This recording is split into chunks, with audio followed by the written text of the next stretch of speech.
ओम शांति, ओम शांति, ओम शांति। बाबा कह रहे हैं मीठे बच्चे सवेरे सवेरे उठकर बाप से मीठी मीठी रूह रिहान करो। सारा बात अपना बाबा से बोल देना है, करना है, क्या आगे का सोच रहे हैं, क्या करना है, ये सारा बात बाबा से सुबह सुबह बोलना है। ये नहीं कि केवल साइलेंस में बैठ जाना। बाबा ऐसा कभी भी नहीं बोला कि तुमको केवल बैठ जाना है। रूह रिहान करना है, बातचीत करना है। तो मीठी मीठी रूह रिहान करो। बाप ने जो शिक्षाएं दी हैं उसको उगारो कि क्या सही क्या गलत, अब तक मेरे से क्या गलत हो रहा, क्या सही हो रहा। अगर उसको उगारते रहेंगे तो आपको सूक्ष्म से सूक्ष्म गलती भी नजर आएगा और फिर उसके बाद क्या अच्छाई है वो भी नजर आने लगेगा। इसीलिए बाबा कहता है एकदम शांति में बैठकर ये सब करो। ब्रह्मा बाबा भी करते थे। प्रश्न है, सारा दिन खुशी खुशी से में बीते उसके लिए कौन सी युक्ति रचनी है? सारा दिन खुशी में बीते तो उसके लिए कौन सी युक्ति रचनी है? उत्तर है, रोज अमृत बेले उठकर ज्ञान की बातों में रमन करो। रोज अमृत बेले उठकर बाबा जो ज्ञान दे रहा उसको रमन करना है, मतलब अंदर में मंथन करना है। अपने आप से बातें करो। अपने आप में ही बात करते हैं कि नहीं? सबका हो रहा है कि नहीं? अंदर में बातचीत होता है, दूसरों से ही नहीं, अपने आप से ही अब बातें करना है। सारे ड्रामा के आदि मध्य अंत का सिमरन करो। आज बाबा क्लियर कर रहा है कि हम क्या करें योग में। तो ज्ञान का सिमरन, आदि मध्य अंत, आदि संगम युग का भी देखना है कि आदि में हम आए, अपना आदि, और ड्रामा संगम युग का भी आदि देखें। तो पहले अपना आदि देखें कि हम जब ज्ञान में आए तो किस स्थिति में आए, अभी तक क्या क्या परिवर्तन हुआ, उससे क्या क्या अच्छा हुआ, विघ्न आया तो, और उसके बाद आगे क्या होगा। तो पता चलेगा कि जो हुआ अच्छा हुआ, जो हो रहा अच्छा हो रहा, जो होगा बहुत अच्छा होगा। क्लियर हो जाता है। तो बाप को याद करो तो सारा दिन खुशी में बीतेगा। इस तरह से क्या होता है कि एकदम निश्चिंतता आ रहा है, कोई बात का चिंता नहीं। अपनी पढ़ाई की रिहर्सल खुद करते रहना है, रिहर्सल करना है। तुम बच्चे भी अपना रिहर्सल करो। ड्रामा अपना रिहर्सल कर रही है ना, कोरोना काल या बम छोड़कर देखना कि बम पावरफुल है कि नहीं, रिहर्सल ही तो हो रहा है ना। हम भी अपना रिहर्सल कैसे करते, विघ्न आता है तो हम अपनी स्थिति को देखते हैं कि मेरी स्थिति क्या रही, ये रिहर्सल हो रहा है। ये नहीं सोच ले कि इसी में रिजल्ट निर्धारित हो जाएगा कि आप पास हैं आप फेल हैं, ये नहीं। अभी रिहर्सल चल रहा है, अभी टेस्ट चल रहा है। गीत बजा, आज अंधेरे में है इंसान, आज अंधेरे में नहीं है। आज लोग सब कुछ करते जा रहे हैं, इस कर्म पे कोई ध्यान नहीं दे रहा है कि केवल और ये करना वो करना, इसमें रमे हुए। और हम लोगों को बाबा बोलता सब कुछ करते हुए अपने श्रेष्ठ कर्मों पे अटेंशन दो, श्रीमत पर अटेंशन दो। करना है सब कुछ, दुनिया को लेके भी चलना है, परिवार को लेके चलना है, सब कुछ करो लेकिन श्रीमत के अनुसार और अब श्रेष्ठ कर्म करते हुए। ओम शांति। मीठे मीठे सीखी लदे बच्चों ने गीत सुना भी और समझा भी। अंधेरे में क्या है? तुम भगवान के बच्चे हो ना, तो तुम्हें अंधेरे से डरना है क्या? हम तो रोशनी करने वाले हैं। तुम जानते हो भगवान हमको राह दिखा रहे हैं, लाइट मिल गया ना ज्ञान का, तो राह दिखा रहे हैं। वह पुकारते रहते हैं कि हम अंधेरे में हैं, क्योंकि भक्ति मार्ग में है ही अंधियारा। भक्त कहते हम तुमसे मिलने के लिए भटक रहे हैं, और हम भटक रहे हैं क्या मिलने के लिए? अब कहीं जाने का मन कर रहा है क्या कि तीर्थ पे जाएं, साधु संतों का संग करें या मूर्तियों के पास जाएं? जाते जरूर हैं, लेकिन मूर्तियों को देखकर क्या सोचते हैं कि हम ये स्वरूप बन रहे हैं। साधु सन्यासियों के पास जाते हैं तो क्या सोचते हैं कि ये लोग तो हद का बैरागी, हम लोग तो बेहद का बैरागी। निंदा नहीं, ये नहीं इन लोग तो साधु सन्यासी, ऐसा नहीं। हम लोगों को तो बाबा बैलेंस करके चलना सिखा रहा है। तो कब तीर्थों पर कब दान पुण्य करते हैं, मंत्र जपते हैं, अनेक प्रकार के मंत्र दे देते हैं, फिर भी कोई समझते थोड़ी है कि हम अंधेरे में हैं। अब समझते थोड़ी मंत्र जाप कर रहे, लेकिन ये दुख बीमारी या शांति क्या है? अंधेरे का ही पहचान है। आप अंधेरे में गिरेंगे और रोशनी में आप जाएंगे तो गिरेंगे। आप देख के चलेंगे ना। सोझरा क्या चीज है? कुछ भी समझते नहीं, क्योंकि अंधियारे में है। अभी तुम तो अंधियारे में नहीं हो ना, कोई है अंधियारे में यहाँ पर? नहीं, सब रोशनी में है। तुम वृक्ष में पहले पहले आते हो, नया नया पत्ता आता है, कितना सुंदर लगता है। हम लोग वही नए पत्ते हैं। नई दुनिया में जाकर फिर राज्य करते हो, फिर सीढ़ी उतरते हो, इसके बीच इस्लामी, बौद्धी, क्रिश्चियन सब आ जाते हैं। अब बाप फिर सैपलिंग लगा रहे हैं। सवेरे उठकर ऐसे ऐसे ज्ञान की बातों में रमन करना चाहिए, अपने आप से बातें करना है। कमेंट्री क्या है? यही तो मन की भावना है ना, कि ऐसे करना है मुझे बाबा, ये हो रहा है बाबा, आप मुझे वरदान दे रहे हो बाबा। ये सारा कुछ क्या है? वही अंदर में मंथन है। तो कितना ये वंडरफुल नाटक अच्छा लग रहा है। इस ड्रामा में फिल्म रील की ड्यूरेशन 5000 साल है। 5000 साल का ये फिल्म बना हुआ है। जैसे 3 घंटे का पिक्चर बनता है ना, तो ये 5000 साल का है। लेकिन वो 3 घंटे का पिक्चर बनाने में ना बहुत समय लग जाता है। 6 महीना से तैयारी शुरू कर दिया जाता है, साल भर से पिक्चर बनते रहता है। और इस पिक्चर में क्या है, 5000 साल का पिक्चर बन रहा है, लेकिन कितने साल में? मात्र 100 साल में। वंडर है ना, बाबा का यही वंडर है। तो सत्ययुग की आयु इतनी, त्रेता की आयु इतनी, कितनी? सत्ययुग की आयु कितनी है? 1250 वर्ष। तो बाबा में भी सारा ज्ञान है ना, बता रहा है। दुनिया में और कोई भी नहीं जानता। तो बच्चों को सवेरे उठकर एक तो बाप को याद करना है, ज्ञान का सिमरन करना और खुशी में रहना है। अभी भी हम सारे ड्रामा के आदि मध्य अंत को जान चुके हैं। बाप कहते कल्प की आयु 5000 वर्ष है, मनुष्य कह देते हैं लाखों वर्ष। कितना वंडरफुल नाटक है ना, कितना वंडरफुल नाटक है कि है 5000 साल का और लोग कहते हैं लाखों वर्ष का है नाटक ये। तो बाप बैठ जो शिक्षा देते हैं उसको उगारना है। अभी जो गाय उगारती है ना भोजन खाकर, हम लोग को भी ज्ञान का भोजन खाकर उगारना है। हम लोग गौएं हैं, बाबा की गौएं हैं। रिहर्सल करना चाहिए। रिहर्सल कैसे? बाबा बोला कि बच्चे गाली में भी तुम्हें कोई फर्क नहीं पड़ना है। अब कोई गाली देने आया, रिहर्सल देखते मेरे ऊपर क्या फर्क पड़ रहा है। तो ये सब रिहर्सल चल रहा है। स्टूडेंट पढ़ाई का रिहर्सल करते हैं ना। तो तुम मीठे मीठे बच्चे सारे कल्प को जान गए हो। बाप ने कितना सहज रीति बताया है कि यह अनादि अविनाशी ड्रामा है। इसमें जीतते फिर हारते हैं, इसमें भी मजा है।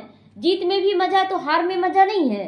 हार में भी मजा है, उसमें भी एंजॉय करे। सामने वाला देखो कितना खुश हो रहा है। चलो मेरे हारने से कितने लोग खुश हो गए, लेकिन हम अंदर में पावरफुल है तो हम जीते हुए हैं। तो अब चक्र पूरा हुआ, हमको अब घर जाना है। बाप का फरमान मिला है, मुझे बाप को क्या करना है? याद करो। वह यह ड्रामा की नॉलेज एक बाप ही देते हैं ना। तो नाटक कभी भी लाखों वर्ष का थोड़ा ही होता है।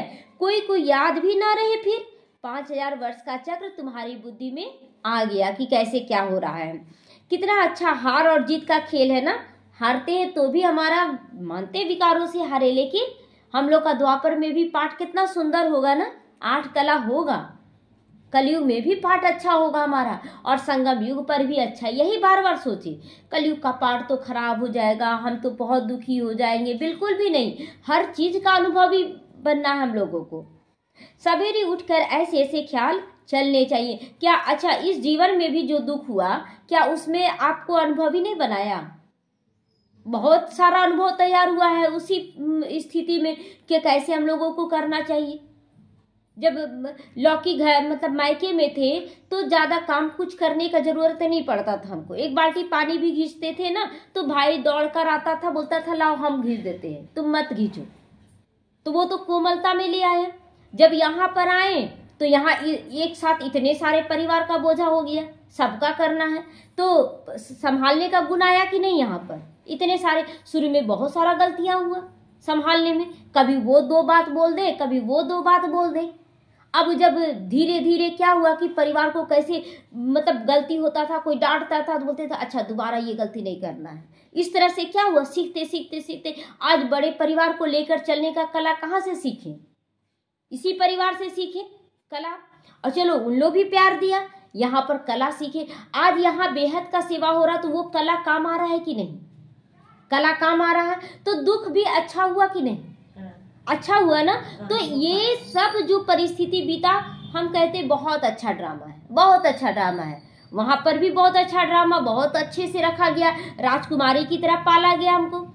तो ये भी बहुत अच्छा पाठ हुआ।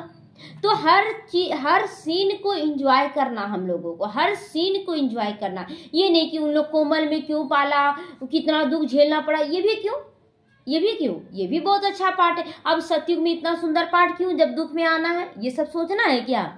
जब जैसा उसके अनुसार हमारे अंदर उसके ढलने का गुण आ जाए।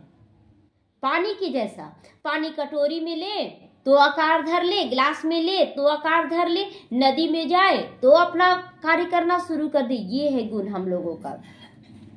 तो हमको बाबा रावण पर जीत पहनाते हैं। ये सब ज्ञान देकर क्या कर रहे हैं बाबा? रावण जो दुखी करना चाहता है उससे हम लोगों को बाबा निकालता है। तो ऐसी ऐसी बातें सवेरे उठकर अपने साथ करनी चाहिए, तो आदत पड़ जाएगी। इस बेहद के नाटक को कोई भी नहीं जानता, एक्टर होकर आदि मध्य अंत को नहीं जानता। अभी हम बाबा द्वारा लायक बन रहे हैं, लायक बन रहे हैं। तो देखिए, जब थी राजकुमारी जोधा अकबर, तो जोधा थी राजकुमारी तो कितना पालना में पली, फिर कैसी सिचुएशन बदला, उसको अकबर से शादी करना पड़ा, कितना ज़्यादा उसको झेलना पड़ा वहाँ पर।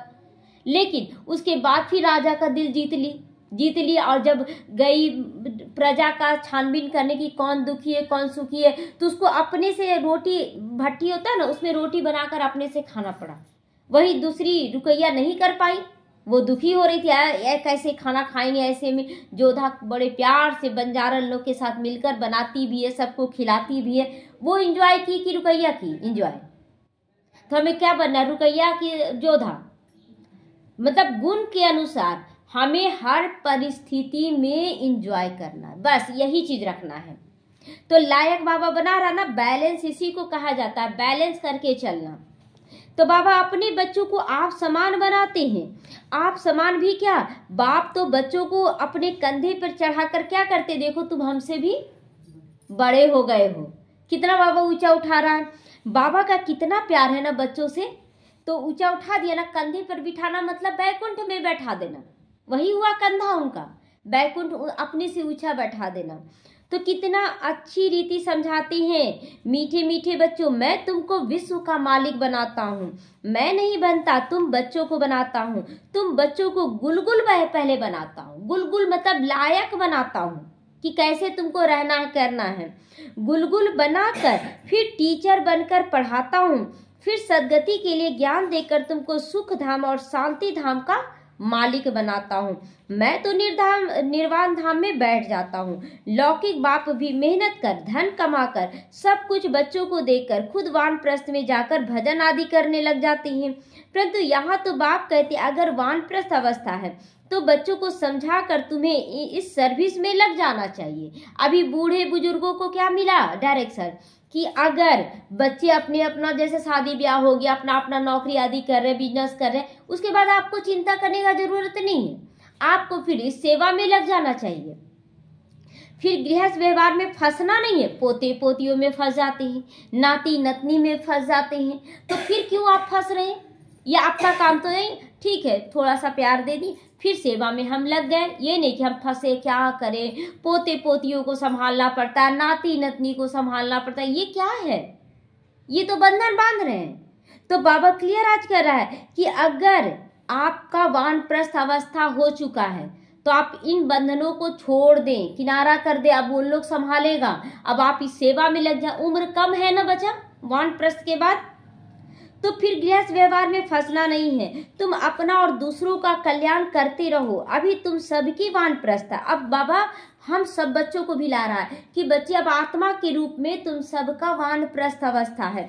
बाप कहते मैं आया हूँ तुमको वाणी से परे ले जाने, ज्यादा बोलचाल में भी नहीं, एकदम साइलेंस में रहकर सब कुछ करना है। और पवित्र आत्माएं वहां जा नहीं सकती, परम धाम भी, तो इसलिए पवित्र तो जरूर बनना, चाहे आप हंस के बने चाहे रो के बने, परम धाम भी बाबा ले जाएगा तो पवित्र बना कर ले जाएगा। तो यह बाप सम्मुख समझा रहे हैं। मजा भी सम्मुख में आता है ना, मजा किस में आता है, सम्मुख में कि दूर में?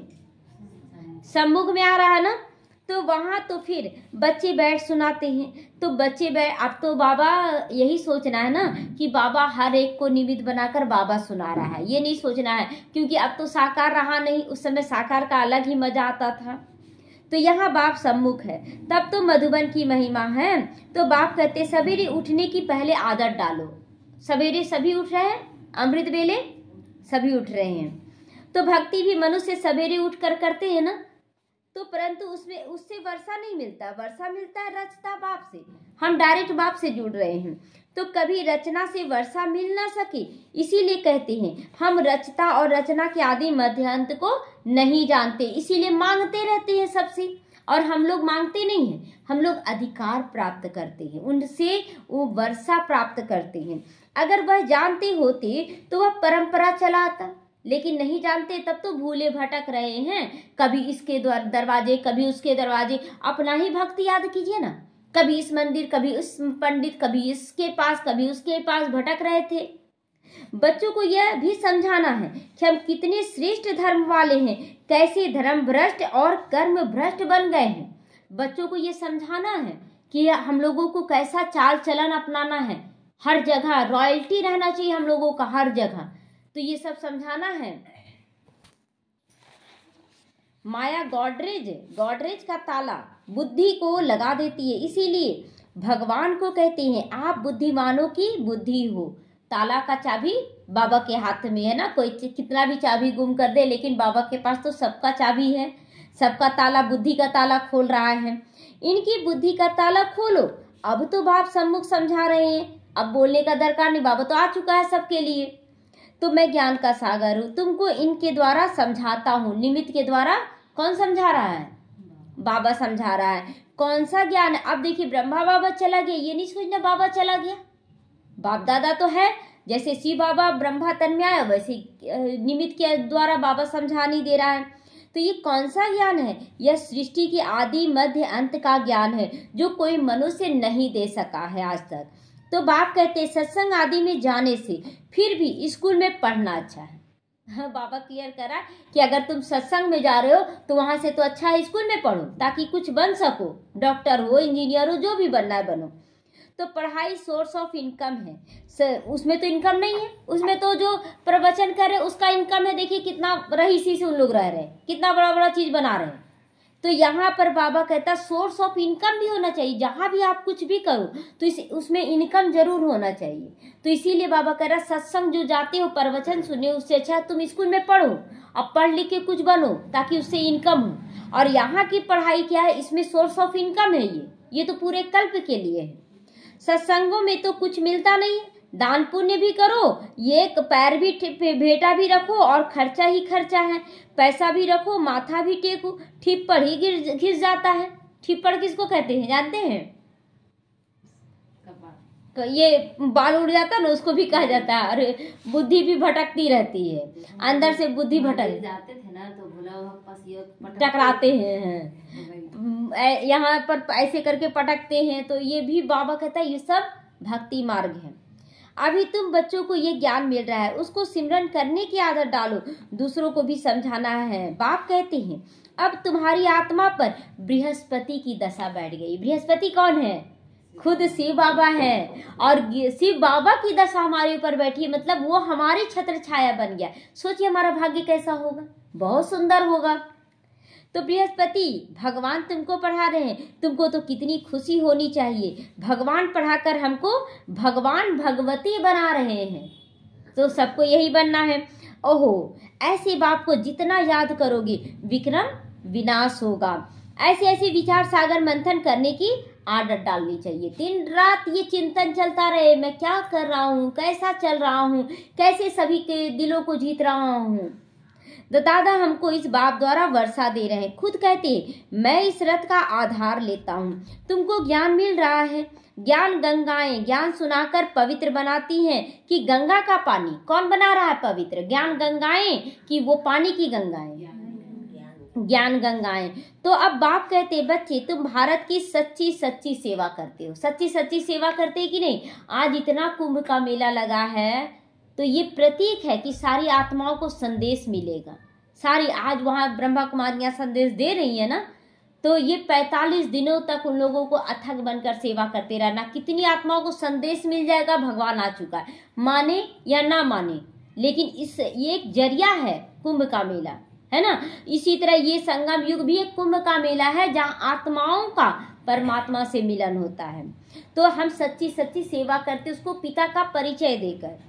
वह सोशल वर्कर्स तो हद की सेवा करते हैं, यह है रूहानी सेवा। भगवानुवाच, बाप समझाते भगवान पुनर्जन्म रहित है। भगवान क्या है? जन्म मरण में आते हैं क्या? नहीं आते हैं। श्री कृष्ण तो पूरे 84 जन्म लेते हैं, उनका गीता में नाम लगा दिया है, नारायण का क्यों नहीं लगाते? कृष्ण भगवानुवाच कर दिए, नारायण का नाम क्यों नहीं लगाते हैं? यह किसी को भी पता नहीं कि श्री कृष्ण ही तो नारायण बनते हैं। श्री कृष्ण प्रिंस था, फिर राधे से स्वयंवर हुआ। अब तुम बच्चों को ज्ञान मिला है, समझते हो, शिव बाबा हमको पढ़ाती हैं। यह बाबा भी है, टीचर और सदगुरु भी है। ये बाबा तीनों रूप से हमें तैयार कर रहा है। सदगति देते हैं ना, तो ऊंची से ऊंचा भगवान कौन? शिव बाबा, शिव भी है। तो वह कहते मेरी निंदा करने वाला ऊंचा ठौर नहीं पा सकता। बाबा के पास आकर फिर बाबा का ग्लानि कर देता, यहाँ तो ऐसा होता है, ब्रह्मा कुमारियां ऐसी। तो ब्रह्मा कुमारियां यानी कि शिव बाबा का निंदा। हमें निंदा में नहीं फंसना, ठीक है? आप सुधार सकते सुधारे, नहीं तो बाबा को समर्पण कर दे, बाबा ये ऐसा कर रहा है। बच्चे अगर नहीं पढ़ते हैं तो मास्टर की इज्जत जाती है ना। अगर देखिए कोई गलत संस्कार लेकर गया और कहीं दूसरे जगह कर दिया गलत संस्कार, तो पूरे परिवार का किस संस्था से आया है, कहाँ से आया है, कि कौन सा माँ बाप इसका है, बोलते हैं ना। तो उसी तरह अगर संस्कार नहीं भरा जाए ना, तो निंदा का पात्र बन जाता है वो। तो मास्टर की भी इज्जत जाती है। तो बाप कहते तुम मेरी इज्जत नहीं गंवाना, इसीलिए संस्कार परिवार में ही भरना है। और अगर कोई किसी को समझाने से कोई गुस्सा मान गया, तो ये उसका भी कमी है। पहले तो गलती है, उसके बाद गुस्सा आया भी, तो और बड़ा गलती। तो इसीलिए गुस्साना नहीं है, अपनी गलतियों को चेक एंड चेंज करते चले जाना है। पढ़ते रहो, एम ऑब्जेक्ट को सामने खड़ा करो। एम ऑब्जेक्ट क्या है हमारा? एक्यूरेट लक्ष्मी नारायण बनना। तो फिर गुरु लोग अपने लिए कह देते हैं, जिस कारण मनुष्य डर जाते हैं, अगर तुम ऐसा करोगे ना तो गुरु का श्राप लग जाएगा, ये सब बोल देते हैं ना। तो गुरु अपने ऊपर ले लेते हैं, समझते हैं कोई श्राप न मिल जाए। गुरु से मिला हुआ मंत्र ही सुनाते रहते हैं। सन्यासियों से पूछा जाता है तुमने घर बार कैसे छोड़ा? कहते हैं यह व्यक्त बातें मत पूछो, ये फालतू बातें हमसे मत पूछो, जो बीत गया सो बीत गया। जबकि यहाँ बाबा हम लोगों को तो सब कुछ बताने को कहता है कि तुम कैसे आए, क्या हुआ था, क्या तुम्हारे जीवन में घटना घटा था। हाँ ठीक है, दुख, कोई दुख बढ़ा, कोई का मन का दुख, कोई का तन का, कोई बीमारी का, कोई कुछ भी आया, लेकिन माने तो बाबा को। अरे क्यों नहीं बताते हो? बताने में क्या जाता है कुछ बताने में? बता दिया, हाँ ठीक है, भगवान में ना आए हैं, हमको क्या पता तुम कौन हो। सुरूढ़ बुद्धि वाले ऐसी बातें करते। अगर तेज तरार बुद्धि वाले रहेंगे ना, तो वो पूछेंगे कि हमको क्या पता तुम सच में साधु हो या डाकू हो, कौन जानता है साधु के भेष में। तो ये सब मतलब अगर तेज तरार बुद्धि वाला रहेगा, जैसे कि ब्रह्मा बाबा दादा लेखराज के रूप में जब अमरनाथ गए थे, तो मतलब उनका तो रॉयल्टी था, हर तरह का पहनावा ओढ़ावा।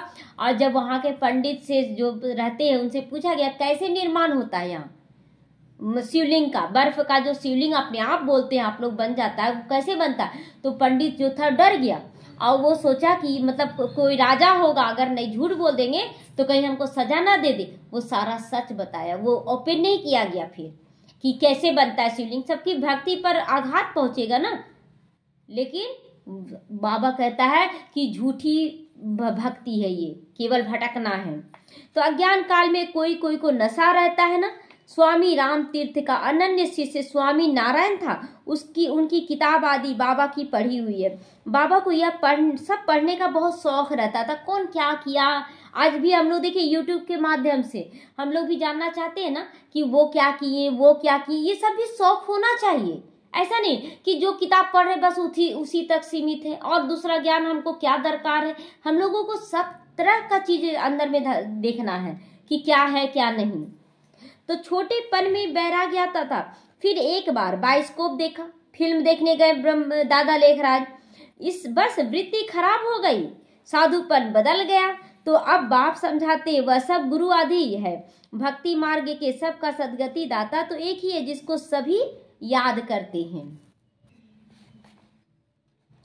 सभी का सदगति दाता तो एक ही है जिसको सभी याद करते। गाते भी हैं, मेरा तो एक गिरधर गोपाल दूसरा ना कोई। मेरा तो एक मीराबाई गाती थी ना, मेरे तो एक गिरधर गोपाल दूसरो ना कोई। गिरधर श्री कृष्ण को ही कहा कहती है। वास्तव में गाली ये ब्रह्मा खाते, श्री कृष्ण गाली नहीं खाते हैं। गाली ब्रह्मा को, ये एक ही आत्मा है ना श्री कृष्ण की आत्मा। तो फिर बाइस्कोप देखे, मन बिगड़ गया, शादी ब्याह भी कर लिए, तो गाली ये खाते। श्री कृष्ण तो पूरी तरह से पावन है। श्री कृष्ण की आत्मा जब अंत में गांव का छोरा तमो प्रधान बनता है तब वो गाली खाई। असल में यही श्री कृष्ण की आत्मा है ना। आत्मा शरीर बदला, एक पतित शरीर, एक पावन शरीर। गांव में पला हुआ है, गांवड़े का छोरा बनता था। कहाँ प्रिंस प्रिंसेस, सोचिए कितना नीचा गिरा कि कहाँ प्रिंस था जिसको 1000 दास दासियां सेवा करती थी, और कहाँ पर गांव का छोरा बना कि माँ बाप का भी पालना से वंचित हो गए। माँ चली गई, फिर बाप चला गया, रास्ते चलते फिर ब्राह्मण फंस गया, अर्थात बाबा ने उसमें प्रवेश कर गया। कितनी गाली खाई, अमेरिका तक आवाज चला गया कि 16,108 रानियां खोज रहा है। तो वंडरफुल ड्रामा है ना। अभी तुम जानते हो तो खुशी होती। अब बाप समझाते यह चक्र कैसे फिरता है, हम कैसे ब्राह्मण थे, फिर देवता, क्षत्रिय, वैश्य, शूद्र कैसे बने। यह 84 का चक्र है, यह स्मृति में रखना चाहिए। रचता और रचना के आदि मध्य अंत को जानना चाहिए, जो कोई नहीं जानता। हम सबको सब कुछ जानना चाहिए। तुम बच्चे समझते हो हम विश्व के मालिक बनते, इसमें कोई तकलीफ तो नहीं है। ऐसे थोड़ी कहते कि आसन आदि लगाकर केवल बैठ जाओ, कुछ सोचो ही नहीं, एकदम मन को बांध लो, ऐसा थोड़ी बाबा बोला है कि केवल आप बैठ जाओ। हठ योग ऐसा सिखलाते, बात मत पूछो उन लोग, एकदम सांस को देखते रहो, ऊपर सांस ले रहे हो, छोड़ रहे हो, बस इसी पे अटेंशन दो, ये सब सिखाते हैं। बाबा ऐसा योग नहीं सिखाता है। कोई कोई तो की ब्रेन ही खराब हो जाती है। बाप कितनी सहज कमाई कराते हैं, यह 21 जन्मों के लिए सच्ची कमाई है, तुम्हारी हथेली पर बहिष्ठ है। बाप बच्चों के लिए स्वर्ग की सौगात लाते हैं, ऐसे और कोई मनुष्य कह न सके, ऐसा और कोई मनुष्य कह नहीं सकता है। तो बाप कहते हैं इनकी आत्मा भी सुनती है ब्रह्मा बाबा की। तो बच्चों को सवेरे उठ ऐसे ऐसे विचार मंथन करना चाहिए। सवेरे उठकर शांति का वाइब्रेशन होता है ना, तो ज्ञान का मनन चिंतन करना है। हम क्या कर रहे हैं अब तक, उसमें क्या सूक्ष्म में गलती हो रही है या क्या अच्छाई कर रहे हैं, दोनों चीज का मंथन करना। जो अच्छाई नजर आ रहा है उसको सबको बताना भी है, जो बुराई नजर आ रहा है उसको छोड़ भी देना है। तो भक्त लोग तो सवेरे गुप्त माला फेरते, गुप्त माला उसको गौमुख कहते, उसमें अंदर में हाथ डाला और माला फेरते रहते, राम राम जैसे थैली टाइप का बना रहता, उसमें माला डाला हुआ है, उसमें हाथ ऐसे डालते और ऐसे ऐसे जाप करते रहते हैं। उसमें पता नहीं चलता है कि हम कितनी बार, उसको भी अजपा जाप ही कहेंगे, पता नहीं पड़ता है। तो जैसे कि बाजा बजता रहता है, राम राम राम राम राम राम बाजा बजता है। वास्तव में गुप्त यह है, बाप को याद करना। गुप्त तो ये चलता है ना, उसमें तो राम राम तो आवाज निकाल ही रहे, लेकिन यहाँ पर गुप्त क्या है, हम बाबा बाबा कैसे कर रहे हैं, बाबा बाबा बोल कर तो नहीं कर रहे हैं। तो अजपा जाप इसको कहा जाता है। खुशी रहती है ना, कितना वंडरफुल ड्रामा है ना। यह बेहद का नाटक है जो सिवाय तुम्हारे और कोई की बुद्धि में नहीं है, तुम्हारे में भी नंबरवार पुरुषार्थ अनुसार है। बहुत ईजी याद करना, बाबा को याद करना बहुत ईजी है, लेकिन लोग हठ योगी बना दिए हैं। हमको तो भगवान पढ़ाते, बस उनको याद करना है, वर्षा भी उनसे मिलता है। इस बाबा ने तो धक से सब कुछ छोड़ दिया, क्योंकि बीच में बाबा की प्रवेशता थी ना, इसलिए धक से छोड़ा। मतलब वाइब्रेशन का असर होता है। जैसे कि शुरुआत में जब देखते थे ब्रह्मा कुमारियों को तो एक अजीब अट्रैक्शन हो जाता था ना, कितना अच्छा इनको, इनका रहन सहन है, व्हाइट में कितना सुंदर लग रही है, हम लोग भी व्हाइट पहने, धक से हो गया ना। उसी तरह जैसे ही बाबा प्रवेशता हुआ ब्रह्मा बाबा में, तो वैसे ही उनको लगा नहीं हमको तो अब कुछ नहीं चाहिए। हालांकि वो बोल रहे थे अपनी पत्नी से कि अभी 2-4 साल और कमा लेते हैं, रख लेंगे, फिर आराम से दान पुण्य करेंगे। लेकिन क्या पता था, अचानक बाबा मतलब चलते हुए ब्राह्मण को फंसा लिया। तो सब कुछ माताओं को अर्पण कर दिया। बाप ने कहा इतनी बड़ी स्थापना करनी है तो इस सेवा में अपना तन मन धन समय श्वास संकल्प सब कुछ लगाना है। सब कुछ ब्रह्मा बाबा लगा दिया ना, एक पैसा भी किसी को देना नहीं। ब्रह्मा बाबा बोला कि जैसे बेटों लोगों को जो बनाना था बना दिया बाबा, कि चलो कोई बिजनेस कर दिया, कोई नौकरी कर लिया, दे कर लिया, लेकिन उसके बाद जो भी पैसा रहा टोटल ट्रस्टी के हवाले कर दिया, माताओं के नाम कर दिया, फिर बेटों को नहीं दिया। हालांकि बेटे लोग विरोध किए थे शुरू में, लेकिन फिर बाद में शांत हो गए, बोले कि तुम लोग लायक बन गए ना, अब किस बात का, हम कमाए हैं ना, हम कहीं भी लगाएं, तुम लोगों का जो था तुम लोगों को कर दिए। तो इसीलिए बाबा कह रहा किसी को भी एक पैसा मत देना, नष्टो मोहा इतना चाहिए, बड़ी मंजिल है ना, जितना करोगे उतना मिलेगा। अभी देखिए कि अचानक अभी देखिए एक भाई बहन थे, दो मतलब युगल जोड़ी हैं, और बच्चा नहीं हुआ उनका, और बड़े घर के हैं, और एकदम मतलब लगता है एकदम अनाथ बच्चा को अपनाया गया, जो कि लगता है जैसे गांव का कोई होगी उसका बच्चा था, एकदम दुबला पतला सा बच्चा है, उसको गोद में लिया, और अभी क्या ऐश मौज हो गया उसको, और गाड़ी में बैठकर घुमाया जा रहा, पार्टियों में भी एकदम पहनाया जा रहा, एकदम छोटा सा बच्चा को सब कुछ पालना दिया जा रहा है। ये क्या है? पिछले जन्म का भाग्य, कोई विक्रम होगा इसलिए उसके घर में जन्म मिला और उसके बाद तुरंत इस घर में आ गई। तो ये सब हिसाब किताब है। तो अगर हम अच्छे से कर रहे हैं तो हमारा सब कुछ अच्छा होगा। तो लेकिन इसके लिए मंजिल ऊंचा याद रखना और नष्ट मोहा बनना। मीरा ने लोक लाज विकारी कुल की मर्यादा छोड़ी तो कितना उसका नाम हुआ। यह बच्चियां भी कहती हम शादी नहीं करेंगी, लखपति हो या करोड़पति कोई भी हो, हम तो बेहद के बाप से ही वर्षा लेंगी। ये निश्चय पक्का रखना है। तो ऐसा नशा चढ़ना चाहिए। बच्चों को बेहद का बाप बैठ सिंगारते हैं। कौन सा सिंगार कर रहे हैं बाबा? हमारा ज्ञान का, रत्नों का, संस्कारों का। तो इसमें पैसे आदि की दरकार भी नहीं। शादी के दिन वनवाह में बिठाते हैं ना, वहां पर कराची में होता था कि एकदम फटा पुराना कपड़ा पहनाते। अब तो वैसा नहीं है, पुराने फटे कपड़े आदि पहनाते, फिर शादी के बाद नए कपड़े जेवर आदि पहनाते हैं। यह बाप कहते मैं तुमको ज्ञान रत्नों से सिंगारता हूँ, फिर तुम यह लक्ष्मी नारायण बनोगे, ऐसे और कोई कह ना सके। तो बाप ही आकर पवित्र प्रवृत्ति मार्ग की स्थापना करते, इसीलिए विष्णु को चार भुजा दिखाते। आत्मा के अंदर लक्ष्मी और नारायण दोनों का संस्कार भरा जाता है, इसीलिए विष्णु चतुर्भुज दिखाते हैं। तो हर एक को विष्णु चतुर्भुज बनना है, हर एक को। ऐसा नहीं कि पुरुष को चतुर्भुज बनना है और हम लोगों को लक्ष्मी बनना, नहीं, हम लोगों को आत्मा है हम। तो शंकर के साथ पार्वती, ब्रह्मा के साथ सरस्वती, मतलब जोड़ा तो दिखाया गया है ना। तो इसलिए कि दोनों ही रूप से हम लोगों को तैयार होना है। अब ब्रह्मा की तो कोई स्त्री है नहीं, यह तो बाप का बन गया ना, उनकी स्त्री है। कैसी वंडरफुल बातें यहाँ की है ना। थोड़ा अटपटा भी, कोई कुछ चटपटा भी है कि ये पत्नी किनकी बनी? ब्रह्मा बाबा, शिव बाबा की। और जो मम्मा है वो तो इस जन्म में साकारी तन में है ना। आत्मा का ना रूप बदलता है, कभी नर चाहे नारी, तो आत्मा रूप में ये उनकी पत्नी बननी बोलते हैं बाबा। तो जो सरस्वती बनी मम्मा, इस जन्म में बेटी और अगले जन्म में पत्नी बन जाएगी, लक्ष्मी बन जाएगी। तो कितना वंडरफुल है ना। और यही सब बाहर वालों को नहीं समझ में आएगा ना, तो उन लोग फिर बोलते हैं। तो माता पिता तो ये है ना, अभी भी माता पिता है। ब्रह्मा प्रजापिता है तो मम्मा बनी माता के रूप में, तो यह प्रजापिता भी है।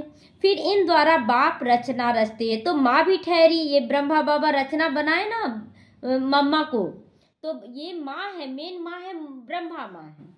तो सरस्वती ब्रह्मा की बेटी गाई जाती है। ये सब बातें बाप बैठ समझाते हैं। जैसे बाबा सवेरे उठकर विचार सागर मंथन करते हैं, बच्चों को भी फॉलो करना है। तुम बच्चे जानते हो यह हार जीत का वंडरफुल ड्रामा बना हुआ है, इसे देखकर खुश होना है, घृणा नहीं करनी है।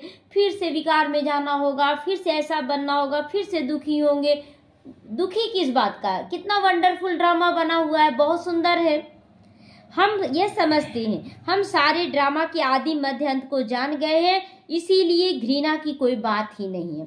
तुम बच्चों को मेहनत भी करनी है, अपने अंदर मेहनत करनी है कि हमको क्या करना चाहिए, गृहस्थ व्यवहार में कैसे रहना है, पावन बनने का बीड़ा उठाना है। यह हम युगल इकट्ठे रहकर पवित्र दुनिया का मालिक बनेंगे। फिर कोई तो फेल भी हो पड़ते हैं, नहीं निभा पाते। कोई इधर संभालते हैं तो इधर का पड़ा ढीला पड़ता है, इधर संभालते हैं तो इधर का। हम लोगों को दोनों का बैलेंस लेकर चलना पड़ता है। तो बाबा के हाथ में कोई शास्त्र आदि नहीं है। यह तो शिव बाबा कहते मैं ब्रह्मा द्वारा तुमको सारे वेद शास्त्रों का सार सुनाता हूँ, श्री कृष्ण नहीं। कितना फर्क हो गया ना बाबा का सुनाने में और जो शास्त्रों का सुनाने में, बहुत अंतर है। अच्छा, मीठे मीठे सीखी लदे बच्चों प्रति माता पिता बाप दादा का याद प्यार और गुड मॉर्निंग। रूहानी बाप की रूहानी बच्चों को नमस्ते। हम रूहानी बच्चों के रूहानी माता पिता बाप दादा को याद प्यार गुड मॉर्निंग और नमस्ते नमस्ते, शुक्रिया बाबा शुक्रिया। धारणा के लिए मुख्य सारे पढ़ाई पर पूरा ध्यान देना है। ऐसा कोई कर्म ना हो जिससे बाप टीचर और सदगुरु की निंदा हो। इज्जत गंवाने वाला कोई कर्म नहीं करना है। विचार सागर मंथन करने की आदत डालनी है। बाप से जो ज्ञान मिला उसका सिमरन कर अपार खुशी में रहना है। किसी से भी घृणा नहीं करनी है। ये विकारी है, ये तो बगुला है, ये तो ऐसा, ये सोचकर नहीं चलना है। सारे बच्चे हैं बाबा के। वरदान है संपूर्णता की निशानी रोशनी द्वारा अज्ञान का पर्दा हटाने वाले सर्च लाइट भव, मतलब दूसरों को भी लाइट देने वाले बनो। अभी प्रत्यक्षता का समय समीप आ रहा है, इसीलिए अंतर्मुखी बन गुह्य अनुभवों के रत्नों से स्वयं को भरपूर करो।